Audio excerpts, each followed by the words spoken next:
I got Kevin Hincks and Renita Young here with me in studio. We were going to talk all stocks here, but we got to talk the macro again for a moment, Kevin, because we did get a comment from Mester earlier in that Bloomberg TV interview that was a little bit hawkish. Obviously, we had the warm inflation, and we got PPI tomorrow. But the bond market is just locked into bullish mode right now. I think this is a really surprising, frankly. I'll say that. I think it's surprising how much bonds have rallied back today. How many Fed speakers have we had out this week? None of them were dovish. Zero. At best, they were neutral. Nobody's saying March. And and yet the March percentage stays elevated. How? Someone explain that to me. I'm having trouble. Is the only voice that the trading world will listen to, is that Jerome Powell or no one else? I honestly think it is. Because once you put this, I said this at FOMC, once you put cuts on the dots, doesn't matter what you say. You know, they say, oh, don't pay attention to the dots, BS. But this goes back to my theory that the market is a petulant child. And if you say 3 cuts, they're going to go right to, they went right to 6. That's the problem. They gave the mouse the cookie. 100%. I agree. Believe me, I agree with this. I've been dealing with this my whole career, how they bake in much more than's going on. And overcorrections. The good news is those are usually great trading opportunities, right? If you understand the data versus the rhetoric or versus the expectations, which in the world of electronic trading and high-frequency trading, they go right to the end. Yeah. If there's bad news, they go right to the worst-case scenario. They do it all the time. And those are usually great or significant trading opportunities. I think the most obvious play right now is the fade of 3 rate cuts versus 6, or even 3. But if you ask Raphael Bostic, he says 2 are enough. So there's a lot of I don't call it misinformation, but misinterpretation of what the Fed is saying. At very least, a lot of conviction that this market has. We're almost at 70% for the March cut. There's no way that the market should take the 2 inflation data points that we got last Friday and today and consider that an environment where they can lower rates. Yeah.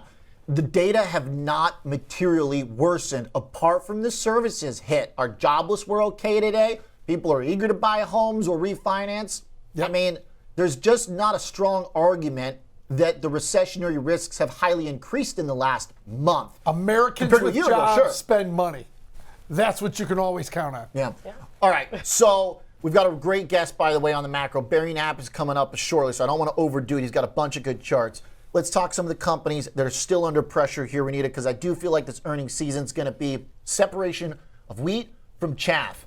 And one group that's getting just blasted today that I feel like is very non-macro related are some of the streaming businesses. The note we talked about earlier, remind us for those who missed it. Okay, so Warner Brothers Discovery and Paramount are both 2 of the worst performers in the S&P 500 today. Yeah. They got downgraded over at Redburn Atlantic. This is all about the decline in linear advertising. Let me take a quick step back, though, to December of last year, where a global advertising company said that linear advertising is at a tipping point. They actually said that first, and I'm talking about Magna. It's global and ad industry analysis company. They said that linear TV advertising was down year over year.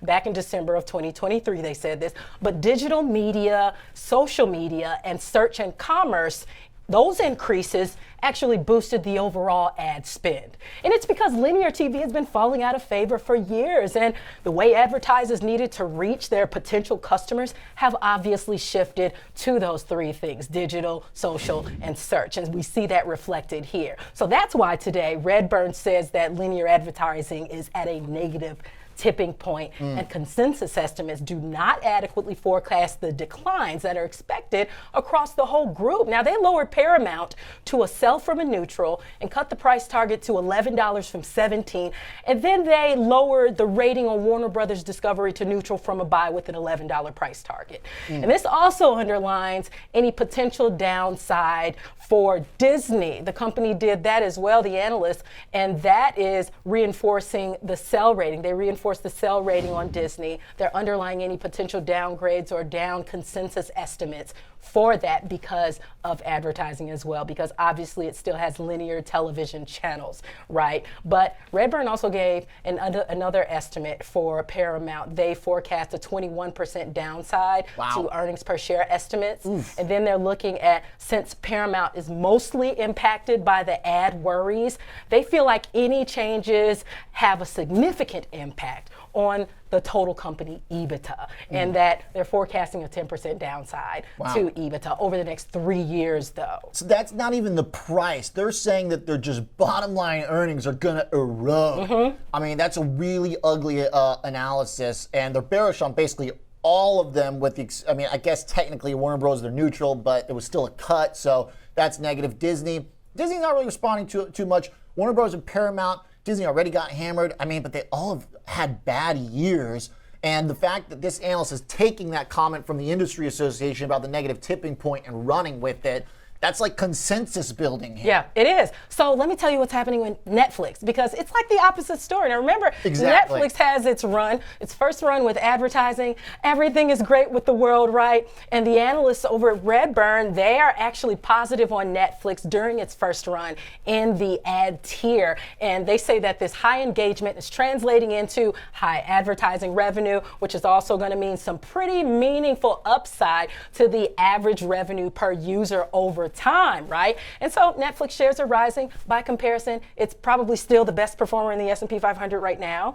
And Variety also reported that Netflix's ad tier now has more than 23 million monthly users.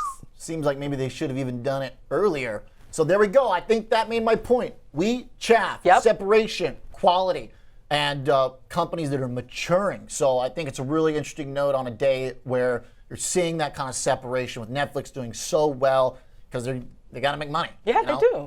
Reed Hastings all but said that when they came out with the answer. He goes, we should have done this a long time ago. Sure. I always thought it was unreasonable the way the market was punishing them for peak growth. I mean, valuation-wise, yes, you should be punished, but you transition to a different type of company. It should be like a telecom almost, where you get recurring revenue and sell some ads. All right, nice note. Stocks still down even as the market grinds back. Thanks for your analysis, Renita. Kevin Hincks.